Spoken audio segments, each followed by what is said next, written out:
Good afternoon. Hi. Hi. Okay, so 30 seconds of each question. You can answer in Tagalog, pwedeng mix, pwede ka Pampangan, so subtitle naman yan. Tell us Okay. something about yourself.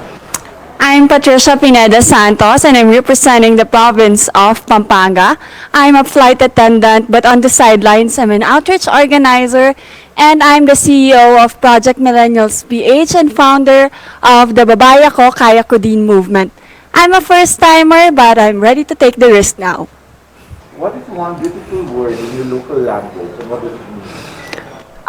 The one beautiful local word that I can think of right now, because we have a lot, I would say, that would be masanting. Masanting, if translated in Tagalog, is actually guapo. But in Kapampangan, masanting is not just guapo. It defines everything that is so-called to be beautiful.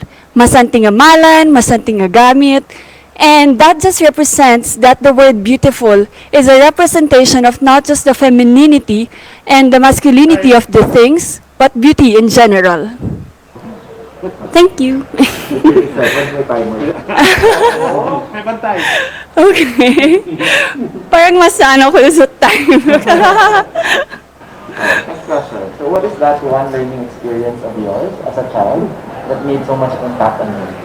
The one learning that I had as a child that made such great impact, honestly, is to love myself. Because as a child, I was bullied for how I looked and my big round eyes, as you might see right now.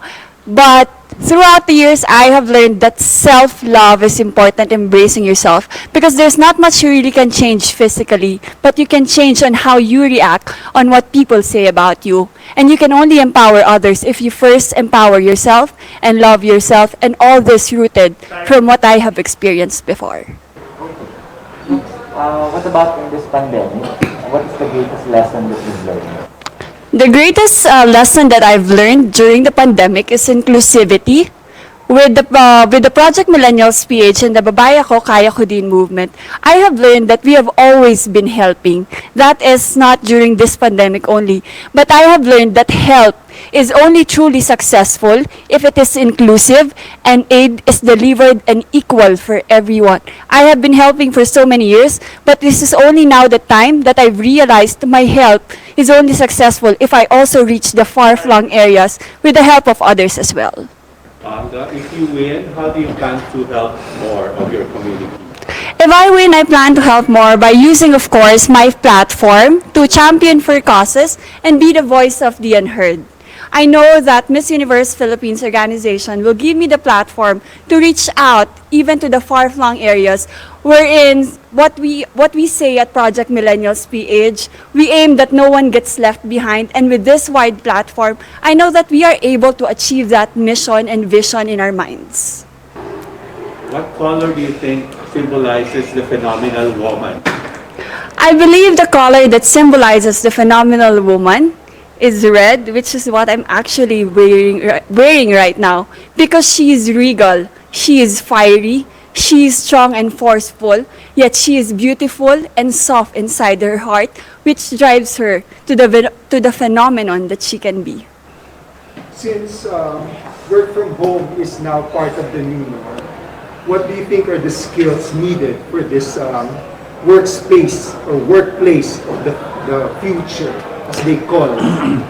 I believe as we adapt to the new normal of working from home, the skill needed very much is to be always self-centered and not procrastinating, because being at home has always had that connotation that we have to be in comfort, we have to be comfortable, it's the time to relax, but we have to go back to our self-center and realize who we are at the moment. If I am an employee at the moment, at this hour, then I must be able to do that and regain my focus, and then in the next hour, I will take my break and be a home self. If there is one place or spot in Pampanga that you would like to promote in the world, whether it's man-made or natural, what would it be? I would promote Miamit Falls. Pampanga is known to also be an urbanized province, but Miamit Falls is actually found in Porac.